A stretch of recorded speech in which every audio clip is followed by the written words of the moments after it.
Hey everyone, welcome back to the channel for another deep dive. Don't forget to hit that like button, subscribe, and drop a comment below.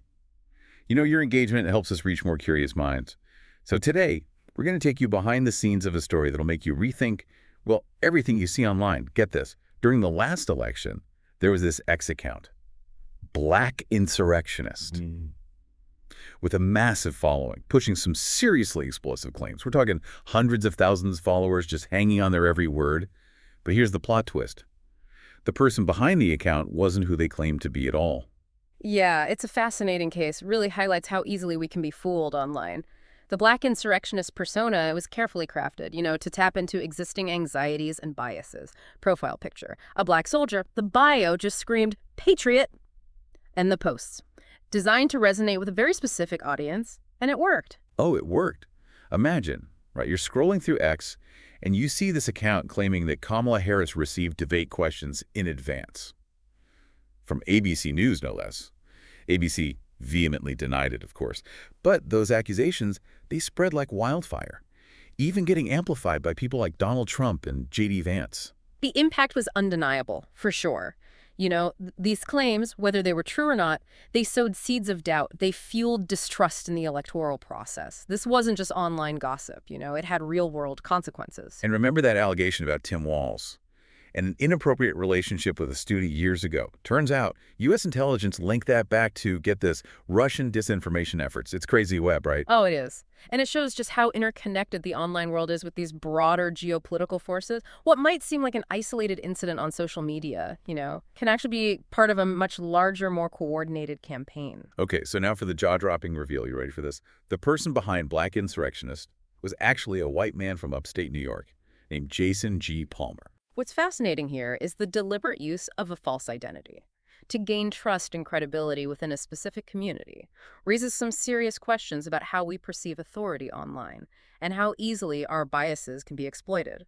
Let's talk about Jason G. Palmer. According to a bombshell investigation by the Associated Press, this guy has a past, get this, riddled with accusations of fraud, struggles with drug addiction, and even owes millions in back taxes, over $6.7 million to be exact. There's a great quote from Kathleen Albano, whose late husband was Palmer's business partner. She says, "He's far from African American." Yeah, Palmer's background definitely adds a layer of complexity to this whole story. Makes you wonder, what motivates someone to create such elaborate deceptions? Is it a desire for influence, financial gain, or something even more profound, like a wimped sense of belonging?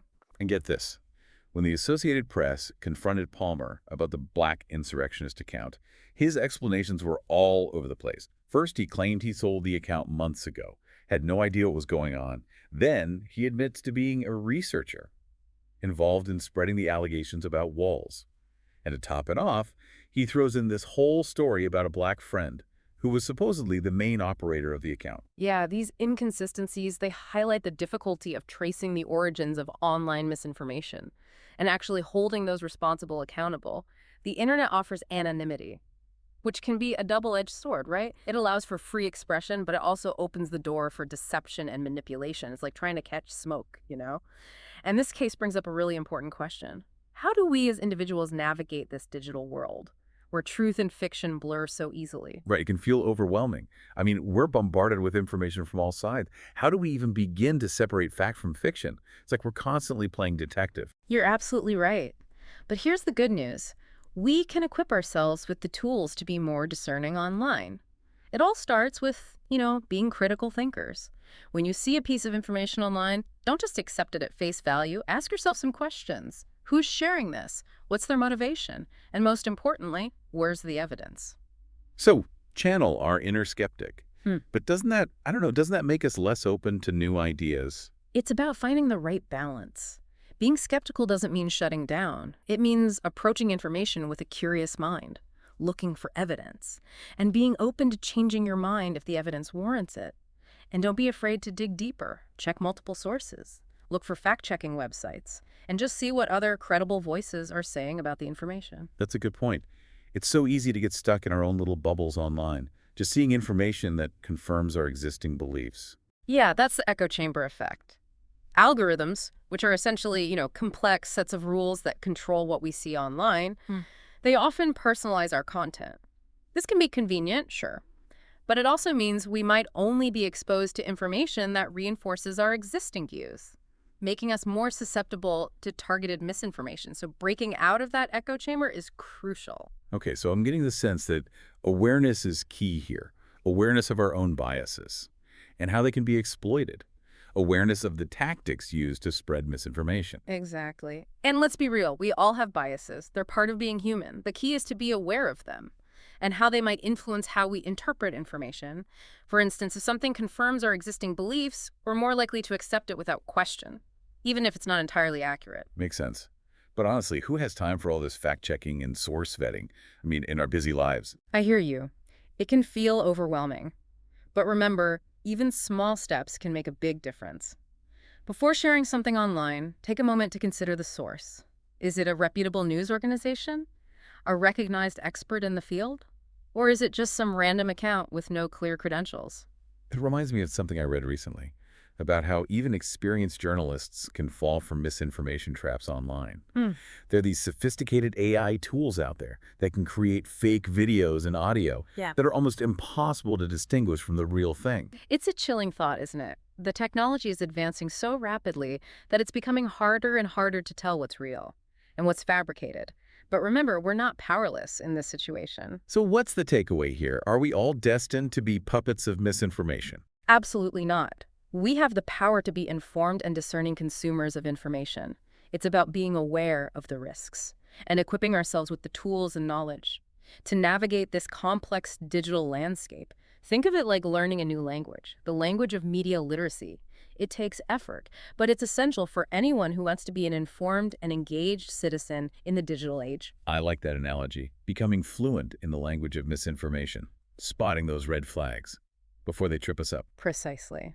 And just like learning any language, it's an ongoing process. There will always be new challenges and new tactics to learn about. But the more we practice, the better we'll become at navigating this complex world of information. And remember, you don't have to do this alone.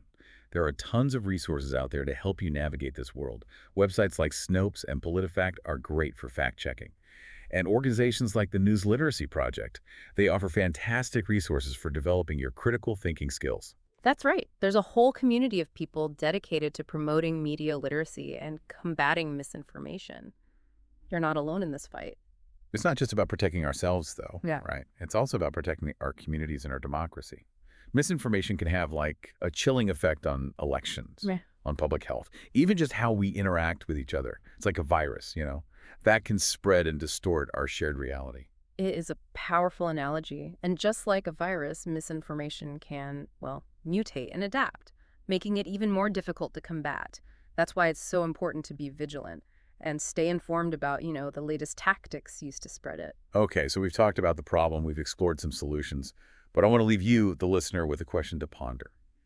Knowing what we now know about this black insurrectionist case and the tactics used to, well, manipulate public opinion, what steps can we take, individually and collectively, to protect ourselves from falling prey to similar misinformation campaigns in the future?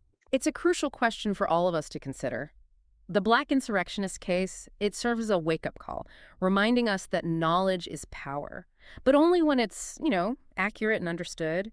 We need to be proactive in seeking out reliable sources of information, honing our critical thinking skills, and just being mindful of our own biases. It's an ongoing effort, but it's essential for navigating the complexities of the digital age. Well said. And remember, you don't have to be an internet sleuth or a scholar to be a savvy consumer of information. Just a little awareness and effort can go a long way. So stay curious, stay critical, and keep those BS detectors on high alert. Thanks for joining us for this deep dive into the world of misinformation. Don't forget to like, subscribe, and leave a comment below letting us know your thoughts. Until next time, stay informed and stay empowered.